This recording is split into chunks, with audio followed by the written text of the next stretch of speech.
Hey, it's Sandra, your photographer.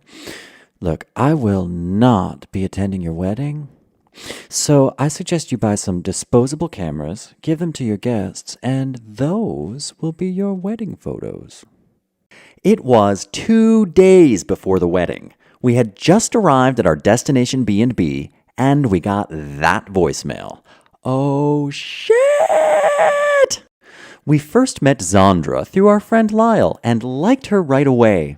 She was an independent spirit with a dark, campy sense of humor and a talent for taking pictures. Dark, sometimes campy pictures. Mostly dark, though. She had a whole series on starving strippers and bloody pavement. When I needed a photographer for a play I was producing, titled Contracts, which Justin wrote, I called Zandra. As a friend, she was willing to help us out at an affordable rate, which worked out great, even if she largely captured the actors in their most deadening angles.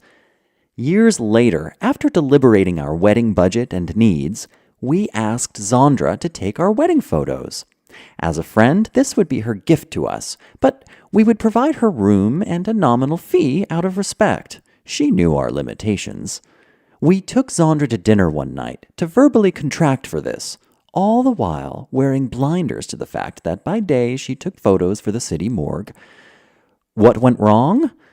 Our contract wasn't clear enough, and Justin never checked with me or opened the budget doc I micromanaged intensely before telling her one day that we planned to pay her more than we did or could or discussed when we had that contractual dinner. Justin then had to disabuse her of this notion, which was initially fine with Zandra, but then she left that voicemail. As I said, oh shit! How do you find a professional wedding photographer in the Berkshires in mid-October with 2 days' notice?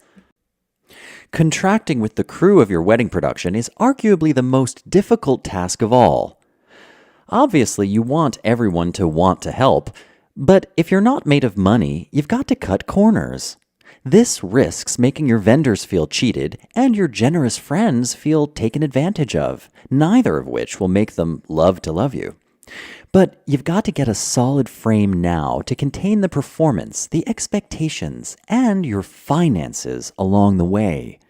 This means getting everything in writing, even if it's just email, and being extremely explicit with anyone you ask for help. If you can't be explicit with a vendor or friend, find someone else. For the most part, we fared okay with contracting, but not without speed bumps such as the one Zandra presented abruptly at the 11th hour. Be explicit. As I've previously mentioned, the set we found for our conjugal production, on Main Street in Stockbridge no less, was the stuff of fairy tales. Not only in its beauty, but also in that to claim this happy end, we had to contract with the owner, who resembled Wallace Shawn from The Princess Bride. Inconceivable! Yes, he both looked and acted like the impish Riddler from that classic film. In some cases, we were able to come to binding agreement, such as the below-market flat fee to use the entire house for the entire affair over the entire weekend. It was their first wedding, so we were offering them something in return. But there were a few riddles we didn't solve early on, which led to more than a few "what's happening" moments, such as moving furniture. Somehow Justin and his brother Chris were breaking down tables the day after we were married at the imp's command. And also there were all the little things that would have been inconceivable at the contracting phase and therefore slipped under our radar. Like, who knew the imp was going to insist on leaving his enormous multi-gadgeted massage armchair on the dance floor? Chris finally wore him down on the issue and convinced him to move it, thankfully without having to put poison in his goblet.